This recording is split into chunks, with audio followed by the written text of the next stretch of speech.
Assalamualaikum warahmatullahi wabarakatuh. Perkenalkan, nama saya Jenny Apriska. Nama saya Viola Regina. Nama saya Nabila Salsa. Kami dari kelompok 9 ingin mempresentasikan aktiva tetap dalam ekonomi di mata kuliah pengantar akuntansi. Berikut penjelasannya.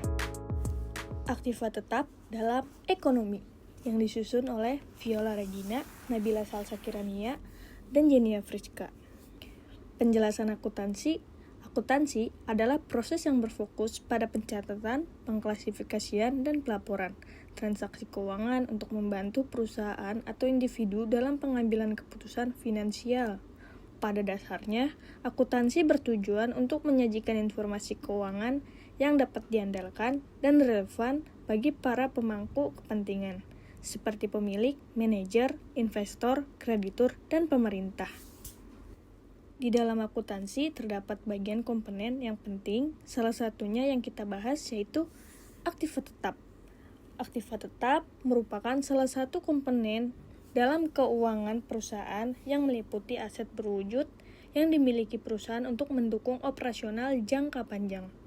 Aktiva tetap biasanya tidak dimaksudkan untuk dijual dalam jangka pendek, melainkan digunakan untuk memproduksi barang atau jasa seperti bangunan, mesin, kendaraan, dan peralatan.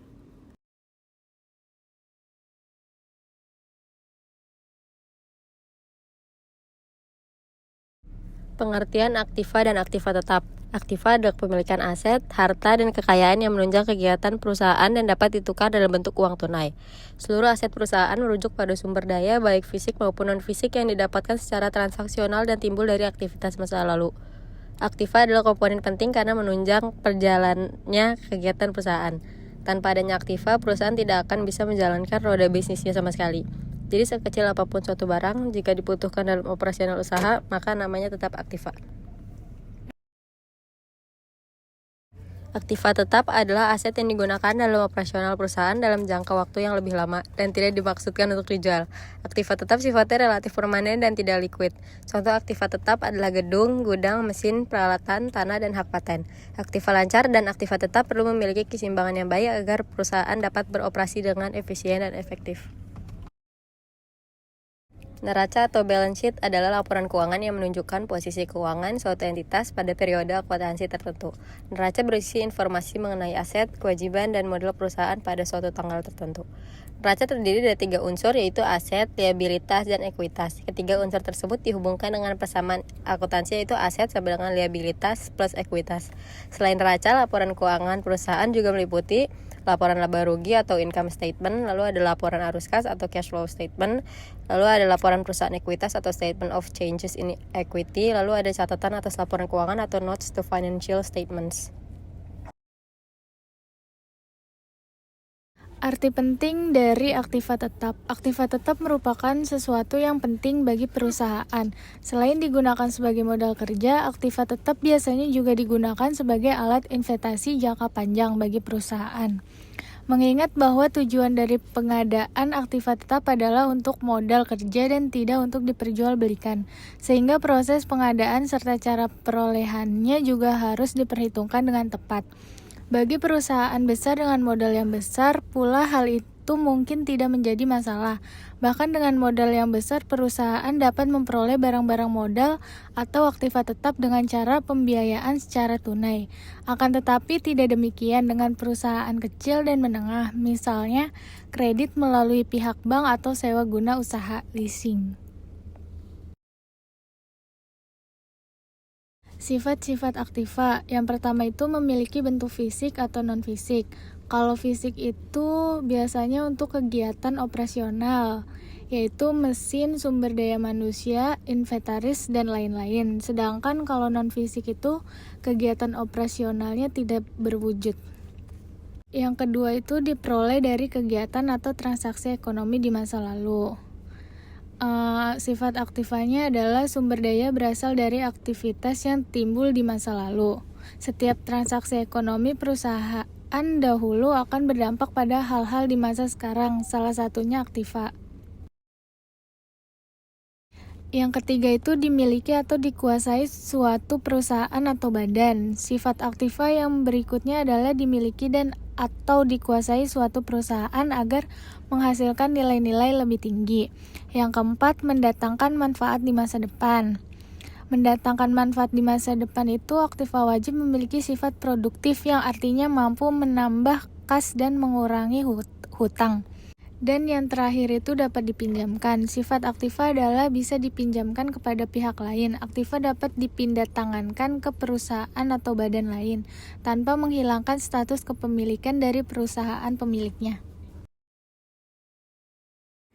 Harga perolehan harta tetap adalah harga yang akan dipakai sebagai dasar pelaporan nilai harta tetap dalam neraca perusahaan dan dijadikan sebagai dasar perhitungan penyusutan harta tetap yang bersangkutan. PSAK.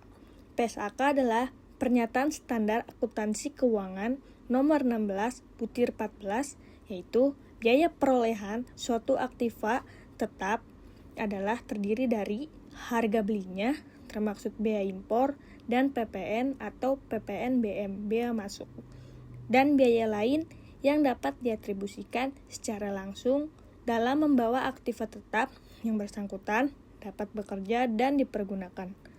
Menurut PSAK nomor 16/5, aktiva tetap adalah aktiva berwujud yang diperoleh dalam bentuk siap pakai atau dengan cara dibangun yang digunakan dalam operasional perusahaan dan mempunyai masa manfaat lebih dari 1 tahun. Ciri-ciri aktiva tetap itu ada 3. Yang pertama itu dibeli atau dimiliki oleh perusahaan dengan tujuan untuk membantu operasional perusahaan dan bukan untuk tujuan dijual. Yang kedua itu harta tetap. Ini dipakai atau dimanfaatkan secara berulang-ulang. Dan yang terakhir itu umur manfaat harta ini lebih dari 1 tahun.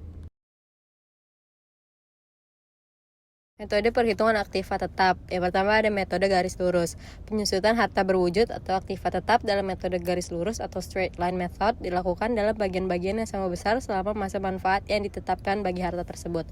Penyusutan atas harta berwujud atau aktiva tetap dengan metode garis lurus atau straight line method dimulai pada saat bulan perolehan atau pembelian atau pada bulan selesainya pengerjaan suatu harta sehingga penyusutan pada tahun pertama dihitung secara prorata. Misal suatu mesin mulai dirakit pada bulan Januari 2012 dan selesai dirakit tanggal 30 Maret 2012, maka penyusutan mesin dimulai sejak bulan Maret 2012. Selanjutnya adalah tahapan cara perhitungan penyusutan atas harta. Metode perhitungan aktiva tetap. Di sini ada harga perolehan dikurang nilai residu, lalu dibagi umur ekonomis, atau HP dikurang NS dibagi UE. HP adalah harga perolehan, NS adalah nilai residu atau nilai sisa, UE adalah umur ekonomis. Yang kedua ada metode jumlah angka tahun. Metode penyusutan aset tetap berdasarkan jumlah angka tahun memiliki konsep yang sama dengan metode penyusutan saldo menurun berganda. Rumusnya, sisa umur aktiva atau N dibagi oleh JAT atau umur aktiva tetap. Jika umur ekonomisnya 5 tahun, maka dari 1 sampai 5 dijumlahkan. Jika umur ekonominya 8 tahun, maka 1 sampai dengan 8 dijumlahkan. Lalu dikali dengan hasil HP dikurang NS, yaitu harga perolehan dikurang nilai sisa atau nilai residu. Yang ketiga, ada metode saldo menurun ganda. Metode saldo menurun merupakan bentuk yang populer untuk mempercepat depresiasi. Tingkat yang digunakan biasanya 2 kali dari tingkat yang digunakan oleh metode garis lurus. Oleh karena itu, metode saldo menurun dikenal juga sebagai saldo menurun ganda. Untuk rumusnya, penyusunan per tahun sama dengan 2 kali persen garis lurus dikali nilai buku. Untuk mengetahui persen garis lurus yaitu dari 1 dibanding umur ekonomis dikali 100% nilai buku dari harga perolehan. Yang keempat, metode unit produksi. Metode perhitungan penyusutan harta tetap yang didasari pada perkiraan kemampuan produksi barang yang dihasilkan selama umur manfaat dari harta tetap yang bersangkutan. Cara menghitung penyusutan yaitu hasil dari harga perolehan dikurang nilai residu dikali unit produksi tahun ke N lalu dibagi dengan total produksi, atau dengan rumus harga perolehan dikurang nilai residu lalu dikali dengan hasil produksi tahun ke N lalu dibagi dengan total produksi. Yang kelima, metode jam kerja. Metode jam kerja adalah metode perhitungan penyusutan harta tetap yang didasari pada perkiraan kemampuan harta tetap yang bersangkutan pekerja selama umur manfaatnya perhitungan penyusutan. Rumus yang ada pada metode jam kerja yaitu hasil dari harga perolehan dikurang nilai residu lalu dikali jam kerja tahun ke N lalu dibagi dengan total jam kerja, atau dengan rumus harga perolehan dikurang residu lalu dikali dari hasil produksi tahun ke N. Setelah menemukan hasilnya lalu dibagi dengan total jam kerja. Keenam, penghentian aktiva tetap. Penghentian aktiva tetap atau penyingkiran aktiva tetap adalah usaha untuk menghapuskan atau menghilangkan aktiva tetap dari catatan perusahaan. Untuk kesimpulan, aktiva merupakan aset perusahaan yang diperoleh dari transaksi masa lalu dan berperan penting dalam operasional perusahaan. Aktiva terbagi menjadi aktiva lancar dan aktiva tidak lancar atau tetap, di mana aktiva tetap digunakan sebagai modal kerja dan investasi jangka panjang. Aktiva tetap dapat diperoleh melalui pembelian tunai, kredit bank, atau sewa guna usaha atau leasing. Dengan setiap metode pembiayaan memiliki konsekuensi finansial dan perpajakan tersendiri. Sekian dari kelompok kami, itu saja yang dapat kami presentasikan. Kurang lebihnya mohon maaf apabila ada kesalahan kata. Dan jangan lupa untuk komen, like, dan subscribe. Sekian dari kami. Wassalamualaikum warahmatullahi wabarakatuh.